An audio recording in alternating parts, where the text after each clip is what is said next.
for my goal and my mission on the growth part is middle school. So 6th, 7th, 8th grader kids.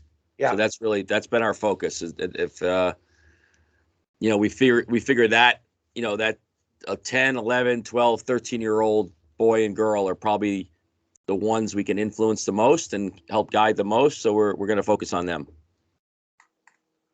Tom's on board. He spent majority of his career at that level, middle school. Yeah. I'm curious, Tom, in leadership. I mean, right now, people pick captains, and then there's just no preparation to develop them as captains. And you starting it at that age, that's pretty impressive.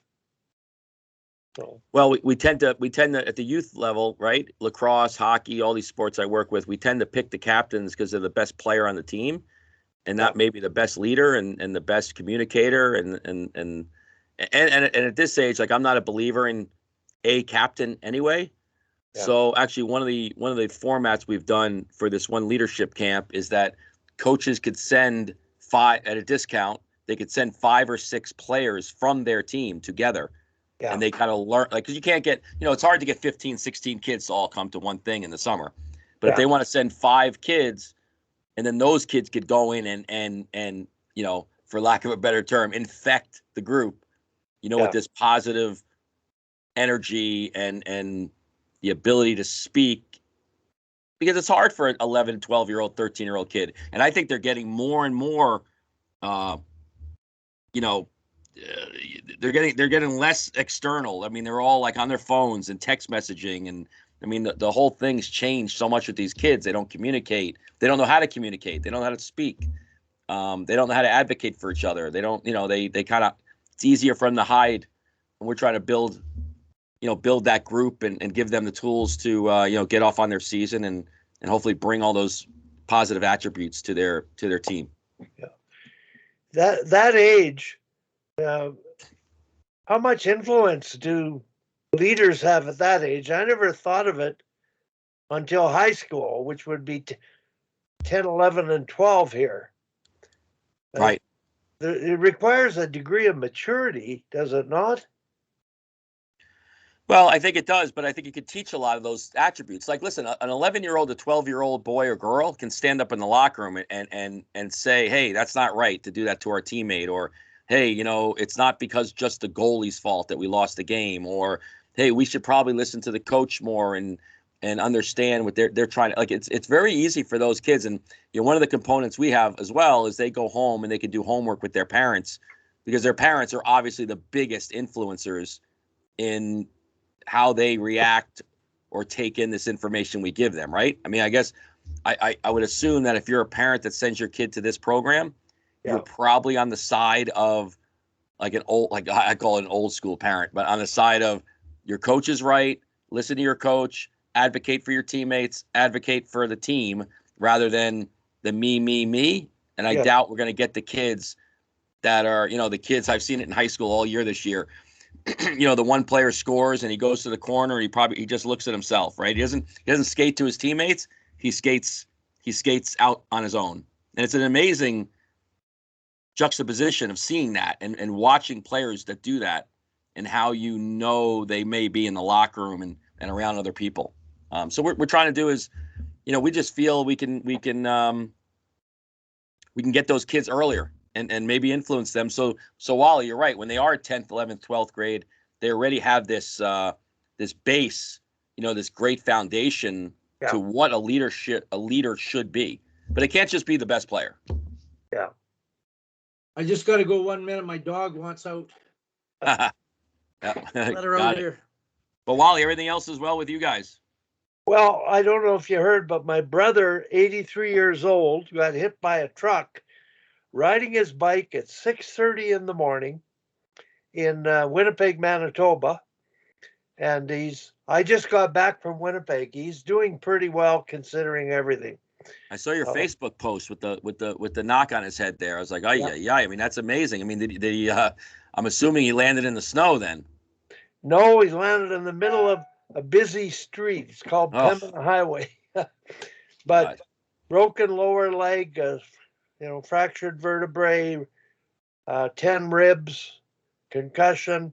And when you're 83, but he's the kind of guy who, like, he rode bikes at 6:30 in the morning all year. So he's a pretty healthy guy. Right. And he's very driven to recover. So, Mike, I wanted to share with you this story. I'm mentoring the girls hockey Calgary. I'm not sure. The girls would be 14 and 15 or 13 and 14. And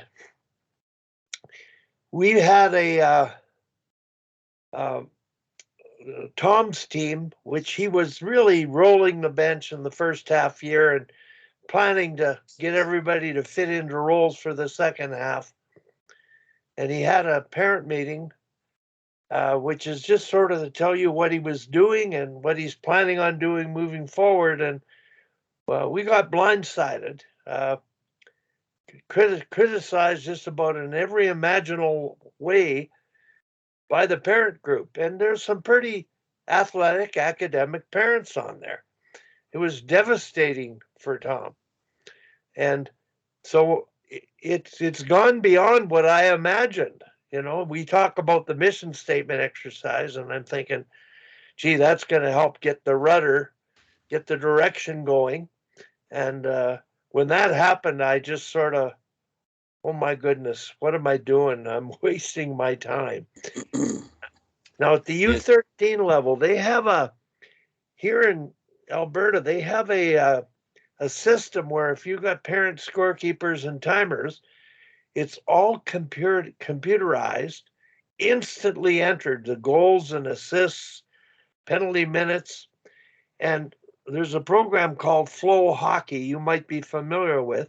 Yep. And parents are able to check the stats during the game on their phone. Real time. And on the U13 team, one of our coaches got texted on the bench that his daughter had missed an assist, and he better correct it. It is crazy. I'm going. Listen, I work with 16-year-olds. I got moms texting me like, last game my son had an assist.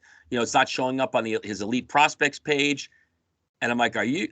I said, come on. I said, I don't really have time for this. I don't have the ability to worry about who's got what points. But this is, but unfortunately, that, and again, that's why we're really trying to develop these programs for the younger kids, because it is educating the parents as well. Yes. And you could have every parent meeting in the world, but if you don't have parents that understand that they've got to allow coaches to coach and communicate together, and that I use the example here too. We have in the U.S.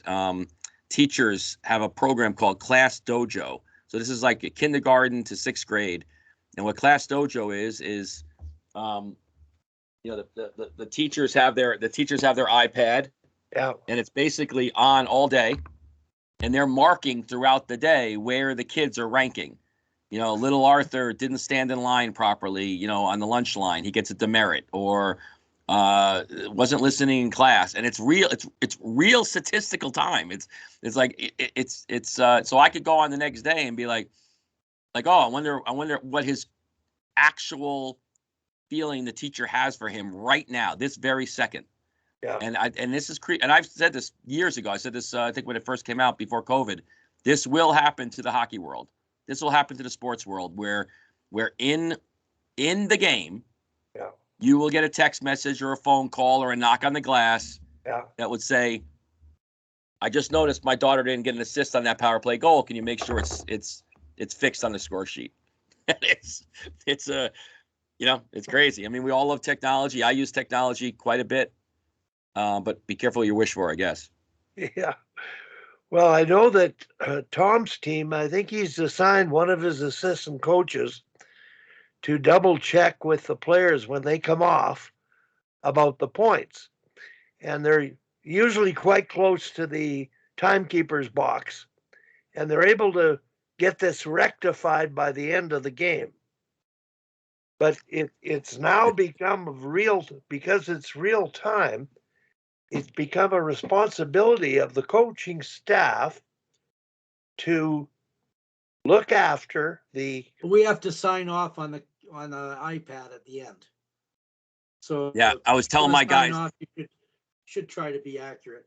I was telling my guys a story when I was in college. One of my was a teammate of mine, not a line mate of mine, but he probably had, and I'll have to go. I wish I could go back and see those college statistics, but he must have led the league in secondary assists easily. And the reason is because every time he always sat next to the scorekeeper's box on the bench, and every time the refs would come over, 22 on the assist, 22 on the assist, he'd just like yell, kind of, the ref would be looking around, these guys would like go, okay, 13 on the goal, 15, and go, yeah, and 22 on the assist. I said, he wasn't even on the ice. He's got 7 assists this week. He hasn't touched the ice yet. But this is what we're getting. This is what we're getting to. I mean, I watch players. I think that always happened.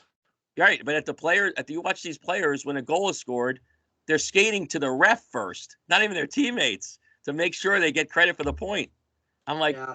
I mean, we've lost. I don't know. That's why it's hard for me to watch NFL football for that reason. Like when you see a guy, you're losing 31-7 and they score a touchdown and it looks like they just won the Super Bowl, dancing and pointing for the first down. I'm like, you haven't even gotten past the 50-yard line yet. But it's you're right. I mean, it's a whole nother. I guess piece of what we need to do as coaches now, right, is to update and in real time make sure the statistics are correct. Well, does that cause you problems on the bench, Tom? Like kids fighting over who got an assist? Oh no, it's just at the end of the game we have to sign off on it, verify it, and then sometime a parent will say, "Oh, Susie got it," whatever. It's not a big focus, but. I'm a little pissed off from when I played in the U.S. League. And they announced this guy who wasn't even on the ice. I was 12, he was number 2, and he got my goal. And it's kind of an unwritten rule, eh? You go up to the ref and say, hey, that wasn't my goal, but he didn't. So it's still on Hockey DB that I didn't get this goal. It ticks me off when I look there. Right. It made me average a certain amount of goals in a certain amount of games that I wanted. And it puts me out. It pushes you out. Nobody else cares, but I do. No, it just happened to my son the other day. I didn't really care about it. He got announced over the loudspeaker. So-and-so scored, assisted by the wrong kid. My son's the one that made the assist. And my wife is going crazy. Like, she was so mad that he didn't get credit for the point. I'm like, hey, the team just won in overtime. Really, who cares who got the point? Well, when people look, they do care. And the obligation of the guy who did not get the assist is to go over there and be like, no, it wasn't me. It was number 2. It was number 2. Yeah, and they have it that they sign off, So yeah, it's that's funny though. If you're gonna sign off, you should be accurate for sure. Well, that's it. If you're gonna go through that, if you're gonna go through the process of then now adding this whole layer of signing off, then you might as well make it right. I've never seen this before, but now. This league are coaching, and it's like the updates on the internet. Yeah, Wally was saying that we use game sheets. Score and watch the. It's real time. I was sick this weekend, and I watched the game on Flow Hockey. Like we had 3 games, and I was really blowing my nose and sneezing. Didn't figure anybody wanted to be on the bus with me for 6 hours. Yeah. So, and that would have never happened before. I've never missed a weekend before, but I'll tell you one thing that Hal Turris, he gave me the idea for. It's called a winner's circle or champion circle. And we've started doing this the last week, I guess, or maybe about 3 practices, and we'll do it tonight, is at the end of practice, all the players get together and they have to point out something that somebody did really well in practice, not just like, in general. It has to be specific. And the players really like it. Like they do it. And sometime, if it's, we got to get off the ice, so go in the dressing room and finish off. Yep. And I think that's a really good idea. They compliment their teammate. So. Yeah, we do that a lot. I love that. I love the idea of the kids, and sometimes you have to give them a couple of leading, like, hey Tom, I really love when you did this, I really like that you did this, or that was a great pass to me. And we've done that before. I like, and not even at the end of practice. We have certain times where we'll plant kids on the team, and I'll say, okay, you three, you're our energy boosters today, and I need to hear you with other players complimenting a play they make, and it's so contagious. It's unbelievable. Like it's really, and they never know who the three kids are going to be. Like, so you kind of randomly go around during warm-ups, like, okay, you and you're our energy boosters today. And like I think it's great because the kids, it's not natural for people to be positive. It's not natural for people to go out of their way. They're like, oh my God, that pass sucked. I can't believe you're it's a horrible play. But it's not natural for players to go up to a goal and be like, those are like three unbelievable plays, or hey, thanks for bailing me out on that little 2-on-1, or hey, what a great play to the, that was a great pass to the point. And it really does, it becomes contagious. It really does. I mean, I love that idea. Yeah, I think it's a good idea. I am going to pass this on to Roberta, the U15 coach, who is really struggling with that kind of thing. There's, there's players on every team that it's really about them and their stats, not the team stats, that matter more. And very few people understand that when you score and go over and talk to the ref or go over and look in the glass, you're being scouted trying to get a scholarship. Well, people aren't really looking for that. They're looking for the character, down-to-earth quality over the talent and the outcome of what somebody did on the ice. And anyway, I'm going to mention this, Roberta, about, you said energy boosters. Yeah, we call them energy boosters. I couldn't come up with a better, snappier term, but it does. It builds, like you see the energy in the player. Like, who doesn't want to be complimented, right? And then, and more importantly, who doesn't want to be complimented by your peers? I mean, if a kid on your team says something nice about something you did, and then the kids have some fun with it every once in a while, you'll hear them say something like, I don't know, they can't think of something like, oh my God, you really taped your shin pads great today. Like something like that, like something stupid where, it just kind of gets a little chuckle out of them. But really at the end of the day, goalies love to be, told, hey, that was a great save. And defensemen love when you tell them what a great stick they had, in the corner on that little 2-on-1, all those little things. And again, it doesn't have to be, you don't have to look for it. It's not something you ask them to do every shift, obviously. But in the course of a practice, those three kids, you really can influence the other players and how they, and plus by not having it just be one person, there's a lot of power in the fact that you have other people supporting you on this. You don't feel like an idiot doing it by yourself. Would they be on the same line? No, it's random picks for me. Like I just pick three kids. Okay. Sometimes it's the first three kids on the ice. Like, okay, these three kids are on the ice. Let me get it out of the way. It might be maybe a kid that I like. So it might even be a kid that I knew was like super negative, and I forced them to be positive. Yeah. Like, because now they have an assignment. Like now they're not even thinking. They're before they open their mouth, they're already thinking, I got to come out with something a little bit better than, I can't believe you can't make a good pass to me. I think that's brilliant because when I grew up playing college hockey, I thought, okay, we were pretty good and this kind of thing. But my last year of university, I didn't play college. I went and played with the senior team because the U.S. national team and the Canadian national team were in the league. Okay. So 5 of us went over. And that year, there were older, experienced ex-pros, and the coaching that went on and the conversations with them, and it wasn't necessarily good job or pointing out specifics, but it was their overall look at the game expanded my view of the game and understanding of it. I never learned more about playing the game than I did from listening and hearing those guys speak. It was amazing. And I've always said this is sort of one of the things in my coaching 101 idea is that coaches have to point out good things that happen specifically when they see it from the bench so everybody can hear.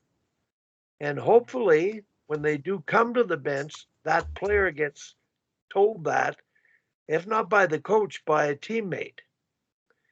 And eventually, when you work at this kind of thing and the idea of complimenting somebody doing something specifically well, like you mentioned, good sticks, good gap, whatever it is, they coach themselves and that positive cycle of energy just spins.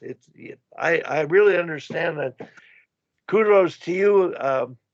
I'll let you know because I know when we're done this call, I'm phoning a coach who needs this, who will benefit from it. And because her team is caught up in a quagmire of not being as successful as they could be. And it's because they're focused on the outcomes and the outcomes haven't been good. And she's in the middle of it trying to motivate them to be the best they can be. And it's really frustrating. So Yeah, I think I got it. Actually, I think I got it from that John Gordon, right? The Energy Bus author. Yes. I think that's who it was. But same, that same idea. Like, don't come on. If you're going to come in, if you're going to step onto the ice, the minute you step over that, saddle, step on the ice, you've got to put yourself in a different mindset. And if you could be a coach that can do that, and then grab a couple of your players to get them to like, it's a lot. I think it's a lot more. It works a lot better than if you tell all the kids in the group at the beginning, "Hey guys, let's be positive today." Because then the onus is on all of them, and somebody you're hoping to step up. I designate those people. I'm like, and then I listen for it. So I might, and then I'll be at the end of the practice saying, "Hey, that was awesome today. What you did with so and so, like you really uplifted that person. Like that was a really great, way to frame that shift you had out there." And I think that's and it does start to happen. Now you have to have.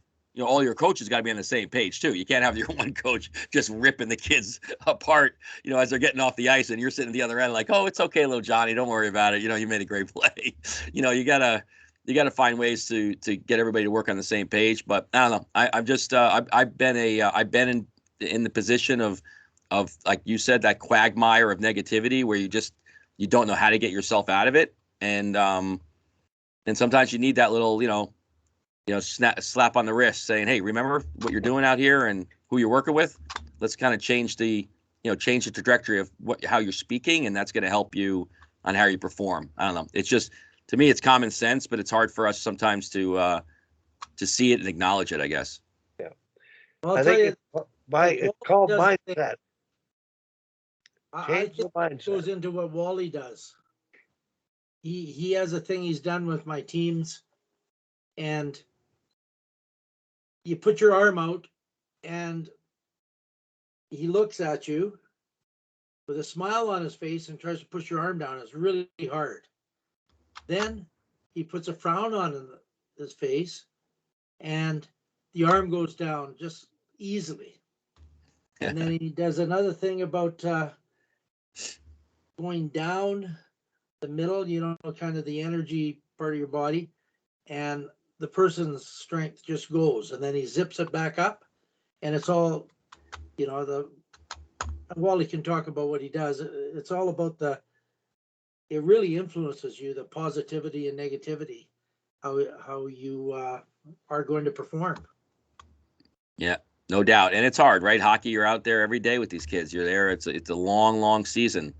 And I could see how you could get into the rhythm of negativity and the rhythm of, self-doubt and it just, but like everything else, like even when I teach skating, I teach cadence, I teach, rhythm, you teach, just flow. And it's the same way in personalities, right?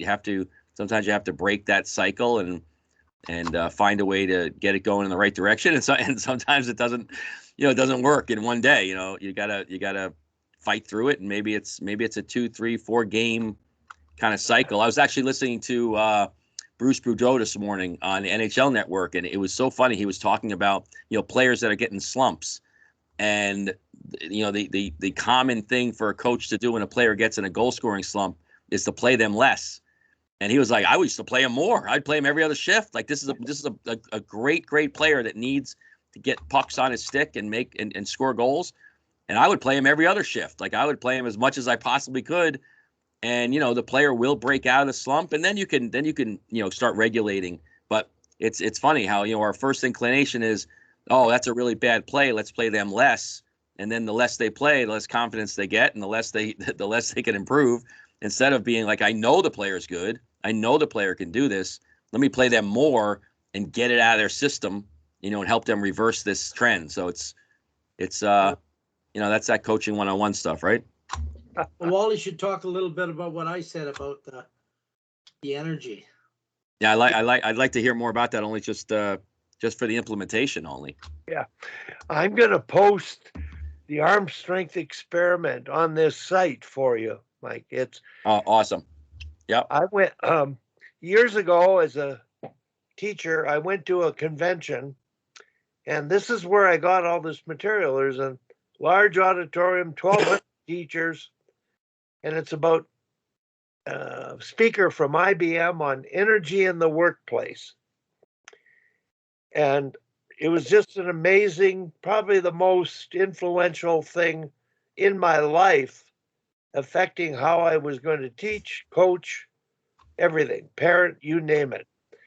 But the idea of it was the speaker talked about the importance of energy and your thoughts controlling your feelings, controlling your vision, your strength. It controls performance. And I've sort of coined the phrase, if you feel good, you're going to play well. But the way of selling it is this arm strength experiment. So, of course, at a convention, everybody's sitting with a friend. There were envelopes taped under every bench that came up at the end of the session, but we had to stand up with our partners and test our strength of our arm, looking at your partner with a smile and a frown. And obviously, when you had a negative expression, the arm went down. You couldn't keep it up. And when you smiled, and that's sort of a, oh my goodness, what's going on here? And in sports psychology, when you talk about, okay, what bothered you in a game, and I've taken it where you say, what's your biggest distractor? Made a mistake, turned the puck over. For coaches, the referee's a distractor. They lose focus and they get angry inside. They can't coach the game. So when you have that on your mind, you test the strength. And then you have them talk about it with you and change it to a learning experience. And when they feel they've been able to rationalize that event, and every one of us has our common distractors. So that exercise, when you do it in writing, is in a feel good, play well sheet I put together years ago. Now, the stage of zip it up and zip it down, and this is where there's a scientist who talked about the energy field around living things, plants, animals, humans. And there's a Carillion camera. You take a picture, it shows the energy field that comes from the ground up. You can see this glow of energy that we have within our bodies. And she put pictures on the screen in this large auditorium of two people that were smiling and love kind of thing, and you could see this. And then she showed another picture of somebody that was head down, depressed, and the photograph was taken. That's when we paired up. You tested the arm strength with a smile. Then you took your index finger and went down the inside of the shoulder without touching, inside of the hip, inside of the knee, right down to the ankle. You zip down and literally interrupted that electrical field of energy. And when you test the strength right after that, they can hardly hold their hand up. It just goes down like spaghetti. It's amazing. And when you zip it up, it tests positive, strong, good vision. So one year, we have provincial camps here. I was responsible for one zone, and I did this exercise with the coaching staff and the players. And the players asked me before they went on the ice to zip them up as they came out of the dressing room. Yeah. And it's amazing, but the psychology of coaching and the positive energy and the power of what you've done, initiating, changing the way they think, affecting the way they feel, that's brilliant. But that arm strength experiment, I've done it with national teams, Olympic teams, provincial teams, city teams, all my high school phys ed classes. When I finished that course, I went right to Hockey Canada and told everybody about it and tested everybody in the office. Then I went back to school and I incorporated it into a sports psych grade 10, sports psych grade 11, sports psych grade 12 as a formal tool way of being able to monitor yourself, control your emotions, and be in that ideal performance state. So it's pretty academic. Like your way of, I just think, being an energy booster and what does it mean? That simplifies it. I tried to sort of scientifically explain it to you. When Dave King was coaching the Calgary Flames, he had me do it with the team. I did other things, but that was one of the things he didn't know I was going to do with him. And he thought it's voodoo, it's black magic. I don't like that. So different people react differently to those kinds of things. And, whatever works for you. And can you think back to when you started that energy booster and you felt, hey, this works? Can you think back in your coaching evolution of when did you start to formally create this sequence of things in your coaching toolbox? So I haven't been as consistent, I think, over the course of coaching that I'd like to have been. Like, you almost want somebody to, like, I need a coaching mentor to, at the beginning of every season, knock me on the head and go, remember what works and don't mess up the stuff that works. Why are you messing up the stuff that works? And I think to your point, Wally, with the exercise, you also have to have people that believe it, right? That want to take that in. Like, you need people that want to have that energy. And I think that's, so, and I've done this, like, even with the little tiny, I don't know, this is years and years. This is, I would honestly say this has to be over 10 years. I mean, just with the kids that I've worked with, I think I saw it in my own kids, like like little 5 and 6 year olds are really, sometimes they're nasty. Like they just bang their sticks and they got bad body language and that kid sucks and he can't make a pass. And we used to have these little station-based drills where when the kid made a pass, you'd have to say nice pass. Like, oh, great chance, thanks. Or, hey, that was a great play. Oh, great shot. Like, and the kids would have to, because I couldn't get kids to verbalize even asking for a pass. Like, so I was like, oh, if I can't get you to verbalize asking for a pass, maybe I could at least tell them to at least opine on the pass, and on the shot. And so in these little small groups, and I do think it helps in small groups. I think it helps. It's hard to do with a group of 20 people in one shot. Like Tom, I'd love to hear more about, like, when you're doing that what do you call it? Not the circle of trust, but winner circle or winner circle. So when you're in the winner circle, yeah. What I would love to know the beginning of the winner circle, how hard it was for people to express their feelings as opposed to after 3, 4, 5 times of doing it. Because I saw, it's hard for people. Well, the first time I did it, we'd done some stuff with partners. So I Got said, it. okay, you got your partner. And I said, I told them what they needed to do. And of course it's girls, so that's easier for girls to do than boys, I think. Maybe. And it went around pretty good. And then I said, and now, you can say anything about anybody just randomly. And they went around and they did it.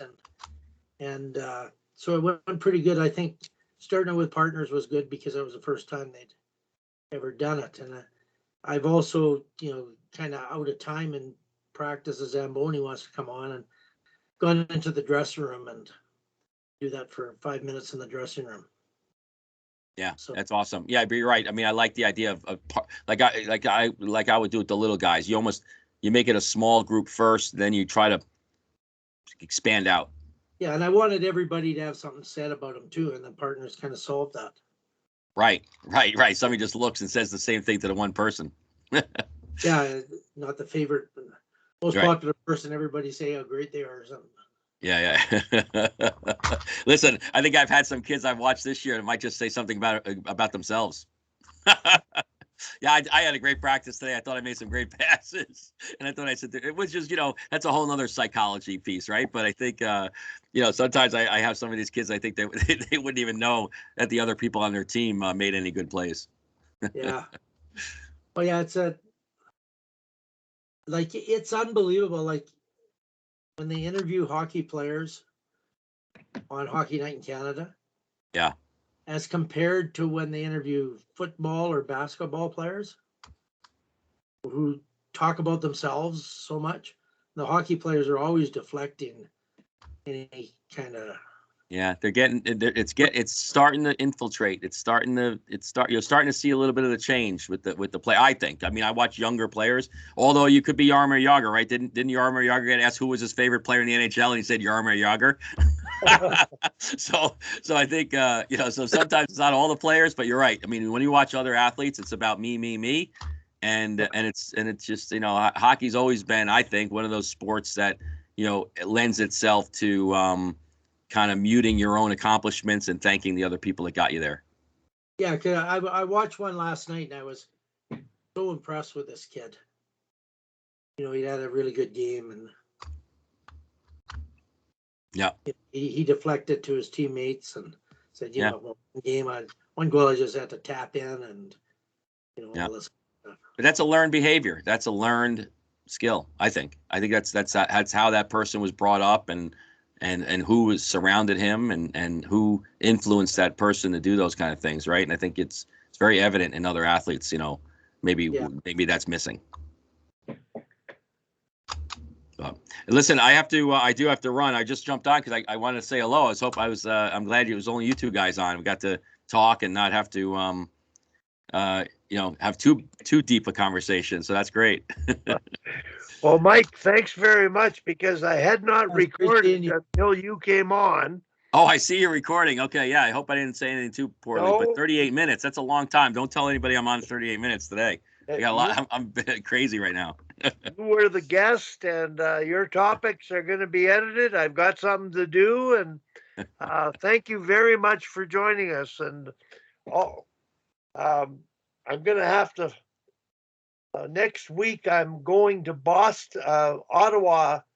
Carla McLeod's PWHL team is playing. She's invited me to join her for the week with her mom and dad to watch the practices and the game. And so it's Awesome. sort of a celebratory opportunity for me. I'm going to take advantage of it. So now I won't be up in Canada. The closest I'll be is up in Saskatchewan in April for a big program with Rich Pilon and Brian Trottier and those guys. We're gonna have a little fun. But where are you at? Where are you going to be at? I don't know what part. It's the Louis Riel Cup. It's a First Nations program they're doing for a fundraiser, and I'm doing the off ice ball hockey portion for the kids, doing like a little festival outside. So hopefully by April there'll be snow and ice free, and we'll be able to be outside and have some fun. Well, say hi to Brian for me, and I may take the time and trouble to drive up just to run into you in person. So yeah, I'll send the date out, and then definitely tag me in the link if you send out the exercise. I I did put it on the site. You should be able to download 2 documents. The first one is arm strength. The second one is feel good, play well, which is the written sheet. And I do that with the team as a whole and talk about it before I do it. I have them partner up. Everybody jokes around about that stuff. I'd love that. I even like that saying. Feel well, play well. I mean, I like that little mantra. Like I posted. My son started to do cross country, and he was a horrible runner at the beginning. Like watching him, his just cadence was off and his body was off. And I watched this little video. Eli Manning was on this funny little clip, and he kind of was acting like a walk-on at a college football program. Yeah. And one of the testing was the running, the race part. And and he's not known for his agileness and running. So it was his whole in the back of his head, and he kept saying it out loud, was what does it say? Think fast, run fast. Think fast, run fast. And he's doing it. And so I did a little like a pump up thing for Michael, and he was sitting in the middle of a race. He was laughing, thinking, as he's thinking, think fast, run fast, think fast, run fast. And it really does, change the way your mind works. And he went off and got sectionals and was able to compete. Finished a race better than most kids in his group. So it was the power of the mind is really, really something I think we need to dig into more. Okay. All right. Thanks, Mike. guys. Take care. Good seeing you, Mike. Thanks, Glad guys. you came Okay, on. we'll talk to you a bit. Enjoy. Bye-bye. Bye-bye.